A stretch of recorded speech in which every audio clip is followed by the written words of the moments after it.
Imagine you are walking into a museum, or perhaps the head office of a society or membership organisation. We'll just go in through the front door. If we go into what is now the Chief Executive's office, I think the most important thing is the framing of our 4 royal charters. Those charters absolutely underpin everything that this society does to support rural Scotland, to support agriculture and the improvement of it. Take a further look around. You may see recent or past journals, books, magazines, trophies, filing cabinets, and perhaps, if you're lucky, some items of historical equipment or memorabilia of some kind. But now, listen. What would you hear as you walked into this space? People chatting? Maybe visitors arriving? There might be a meeting in progress. Or perhaps you can hear a grandfather at the kitchen table reminiscing about times gone by. I can remember Dad had 3 pair of horses and an odd one, which was 7 horses. Each ploughman had 2 horses, and then there was a spare one. To get the stone in place at Lanargyl, and the actual birthplace of young farmers in Scotland, it was very important to us as a committee. These conversations in any organisation or home are really where the magic happens. This is how people are influenced, how jobs get done, how progress is made, and how relationships are made special. 2 weeks ago when I went to my neighbour up the road, and I went up to him and I told him that I was ADHD. He'd never heard of it before.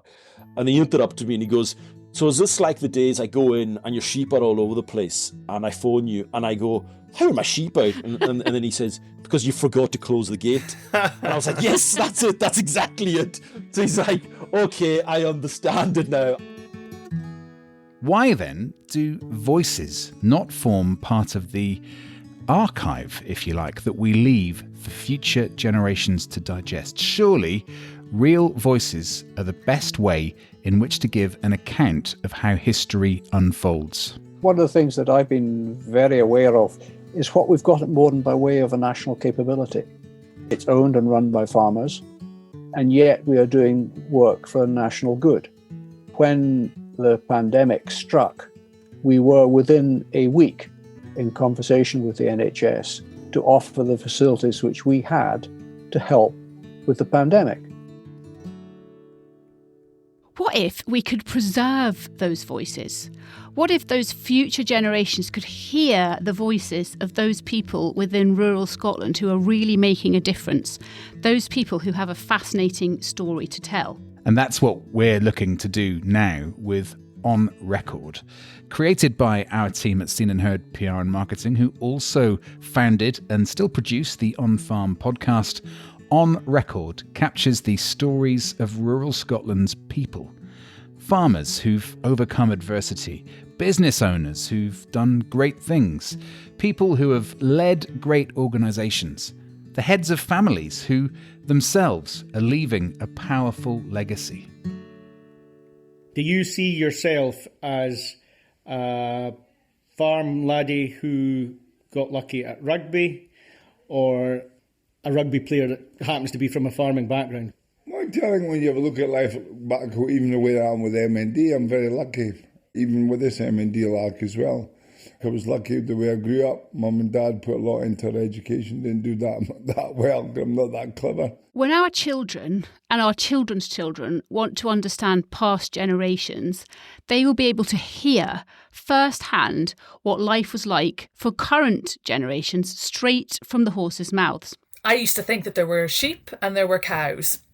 I then learned that there were, yows and bullocks and heifers and steers and stots and gimmers and, all these kinds of things. What a debt of gratitude we owe to the people, these cattlemen with the vision to develop and make a breed. But also the stubborn cattlemen that kept it going. The Ling breed's certainly been through a time when people have just considered them as just a hairy cow that doesn't really fit the modern industry.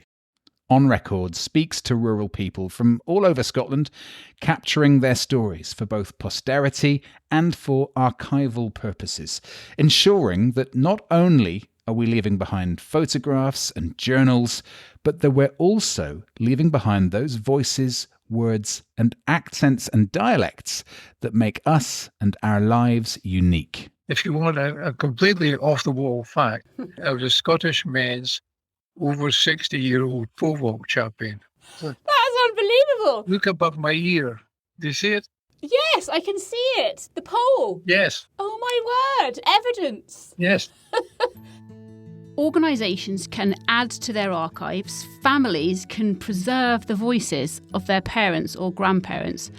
And rural Scotland will be richer for it.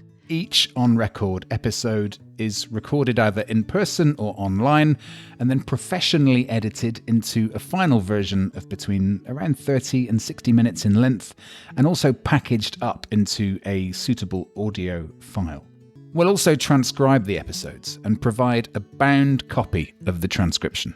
Some episodes can also be broadcast across the OnFARM podcast channels and our social media for thousands to hear, while some may be better saved solely for posterity and archiving purposes. We're really excited about this as an extension of everything we've been doing with the OnFARM podcast over the last few years.